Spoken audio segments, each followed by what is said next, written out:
Hello guys, my name is Adar Sinari. I'm studying in GC Goa and Internet in Telefy. तो आज का हमारा topic है waste water treatment plant, जो कि चैप्टर वेस्ट वाटर स्टोरी इसमें से है. So let's see. Treatment of wastewater involve physical, chemical and biological processes which removes physical, chemical, biological matter that contaminates the water. यानी treatment of water यानी treatment of waste water, इसमें 3 प्रकार के processes होते हैं. पहला process physical, chemical and biological, ये 3 प्रकार के प्रोसेसेस होते हैं. ये प्रोसेस करने के बाद हम वेस्ट वाटर में से physical, chemical and biological matter को हटा देते हैं. ओके, तो पहले क्या करते हैं कि waste water is pass through bars, screens, large objects like racks, sticks, cans, plastic packet, napkin are removed. यानी पहले वेस्ट वाटर को बार्स, स्क्रीन्स यानी मैश में से फ्लो किया जाता है. उसके बाद क्या होता है कि वेस्ट वाटर में से लार्ज ऑब्जेक्ट्स लाइक स्टिक, केन, छोटे लकड़ियाँ, पत्थर, प्लास्टिक के पैकेट, ये सब वेस्ट वाटर में से सेपरेट हो जाते हैं. उसके बाद क्या किया जाता है कि water then goes to the grit and sand removal tank. The speed of incoming water is decreased to allow sand, grit and pebbles to settle down. इसके बाद ये जो वेस्ट वाटर होता है वो grit and sand removal tank, इसमें से pass किया जाता है. और जब ये waste water grit and sand removal tank में पास करते हैं, तब इस पानी की स्पीड कम की जाती है ताकि सैंड, ग्रिट्स, पेबल्स यानी छोटे पत्थर, इनको सेटल होने के लिए टाइम मिल जाए. और इस प्रोसेस के बाद पानी में से सैंड, पेबल्स, छोटे पत्थर, ये सब निकल जाते हैं. The water is then allowed to settle in a large tank which is sloped towards the middle. Solid like feces settle at the bottom and are removed with a scraper. This is sludge. A skimmer removes the floatable solid like oil and grease. Water so cleared is called as clarified water. तो बाद में क्या किया जाता है कि इस waste water को एक बड़े से टैंक में रखा जाता है और वो टैंक बीच में स्लोप होता है. तो क्या होता है कि इस स्लोप में नीचे solid fishes settle at the bottom, यानी सॉलिड जो कोई भी मैटर होता है वो बॉटम पे सेटल हो जाता है. बाद में इस नीचे सेटल हुए इम्प्योरिटीज़ को स्क्रैपर के साथ निकाल देते हैं और इस इम्प्योरिटीज़ को कहते हैं sludge.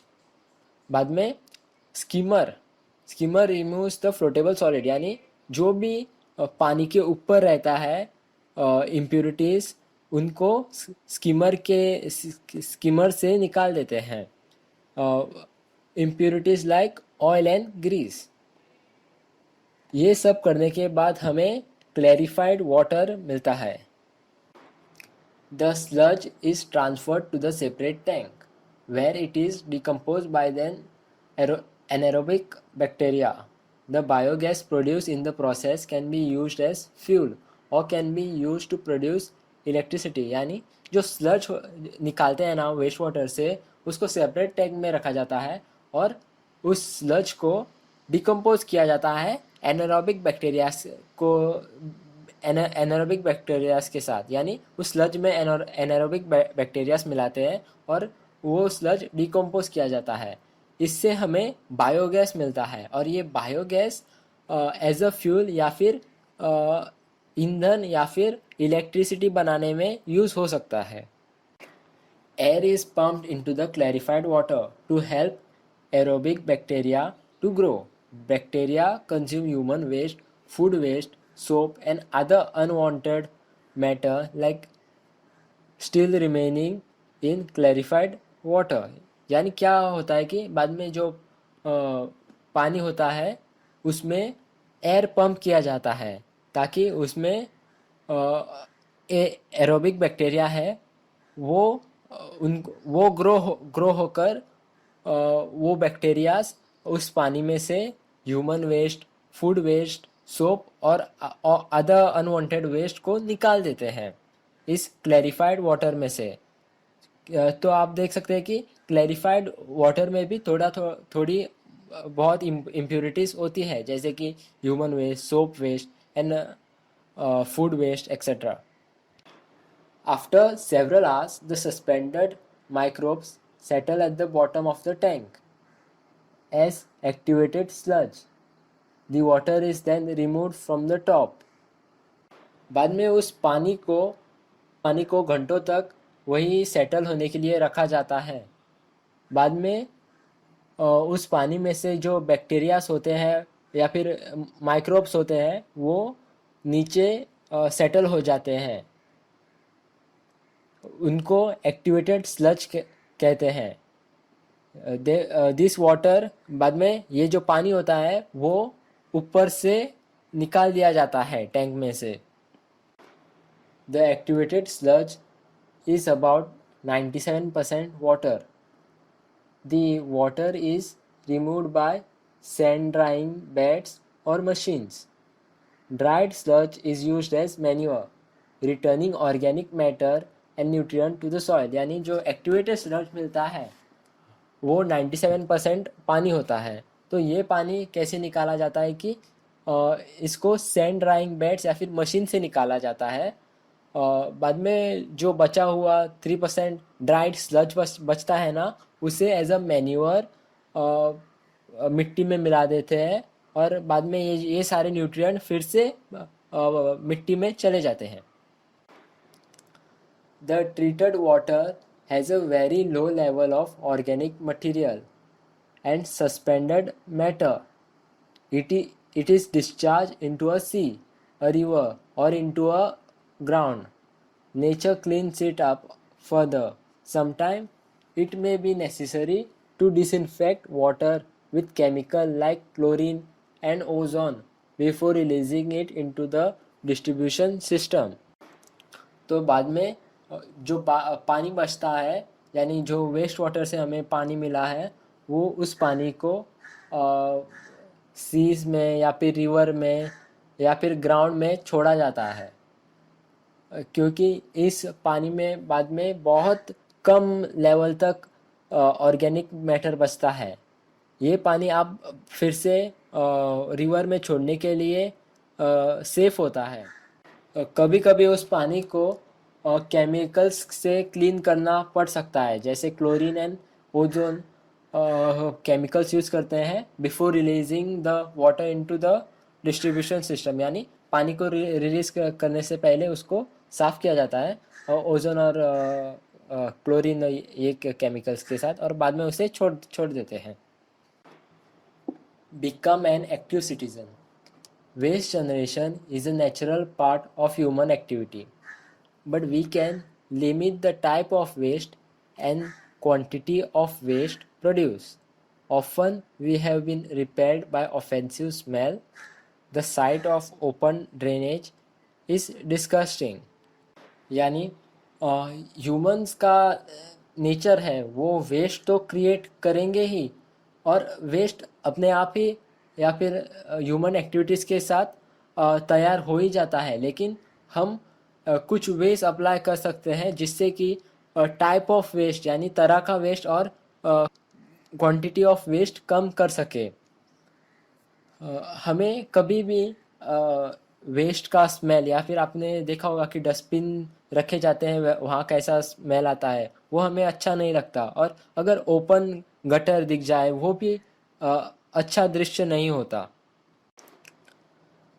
This situation worsens in the rainy seasons when the drains start overflowing. We have to wade through the mud pools of on the road. Most unhygienic and unsanitary condition prevails.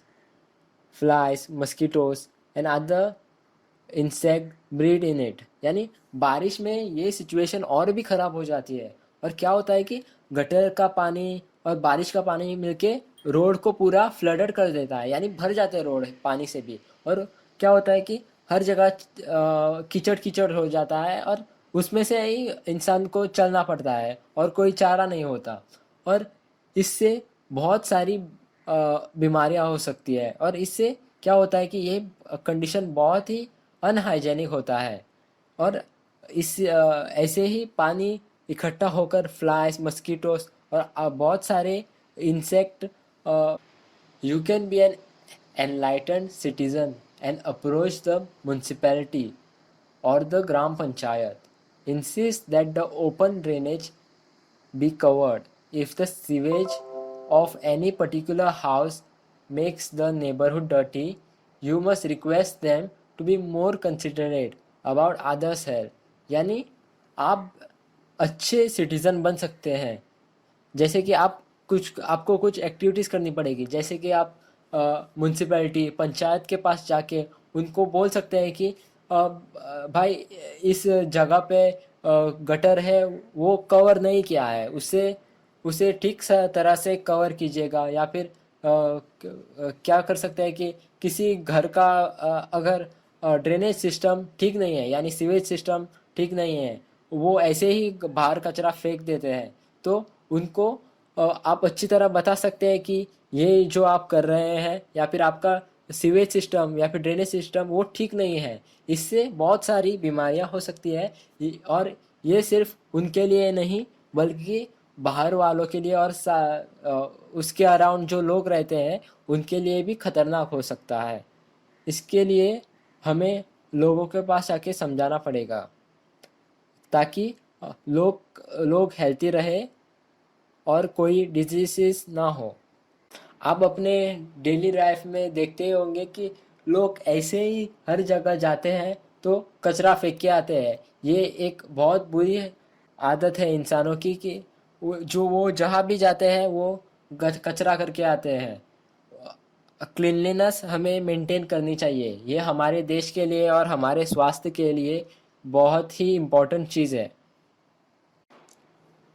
कैसे हम ये जो wastage बढ़ रहा है दुनिया में वो कैसे कम कर सकते हैं, और हम वाटर वेस्टेज कैसे रिड्यूस करें, और एक और वो क्या प्रिकॉशंस हमारा गवर्नमेंट ले रहा है ताकि हमारा हेल्थ और हाइजीन ठीक रहे। आशा करता हूँ कि आज आपको आज का लेक्चर समझ में आया हो। अगर कोई परेशानी हो या फिर क्वेरीज हो तो आप www.intelify.in पे जाके हमारे क्वेश्चन आंसर फोरम में अपने क्वेरीज पोस्ट कर सकते हो। Feel free to post it. Thank you.